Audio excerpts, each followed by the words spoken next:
ধরুন কোনো একটা কেসে কোনো একটা পার্টি অ্যাপিয়ার করতে পারছে না, তার হয়তো বয়স বেশি বা তার শরীর খারাপ, কিন্তু তার যে এভিডেন্স বা তার যে সাক্ষী ছাড়া কেসটা এগোতেও পারছে না। সেক্ষেত্রে আপনি কি করবেন? যদি সেরকম একটা ব্যক্তি যদি অ্যাপিয়ার না করতে পারে, তো সেক্ষেত্রে আপনার তো রাইট কাটেল হবে, আপনার রাইটগুলো তো নষ্ট হবে। সেক্ষেত্রে কী করা যেতে পারে? সেক্ষেত্রে আপনারা ইন্ট্রোডাক্টরিস ইস্যু করবেন কোর্ট থেকে।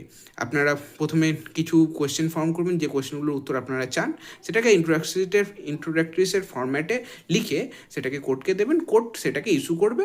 এবারে সেটা যে ব্যক্তিটার থেকে আপনি উত্তরগুলো চান তার কাছে যাবে।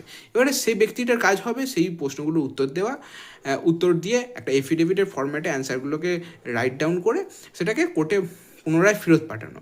এবং সেইগুলোর বেসিসে যদি ধরুন কোনো ভুলভাল কিছু সে বলে থাকে, সেক্ষেত্রে আপনারা সেটাকে অবজেক্ট করতে পারেন বা গোটা ইন্ট্রোডাক্টরিজটাকে ক্যান্সেল আউট করিয়েও দিতে পারেন অর্ডার 11-এর মাধ্যমে। তো এই হলো একটা বেসিক আন্ডারস্ট্যান্ডিং অফ ইন্ট্রোডাক্টরিজ। এর মধ্যে আরও অনেক কিছু বিষয় আছে, যদি আপনারা চান আমি এর মধ্যে একটা লং ফরম্যাট ভিডিও বানিয়ে দেবো।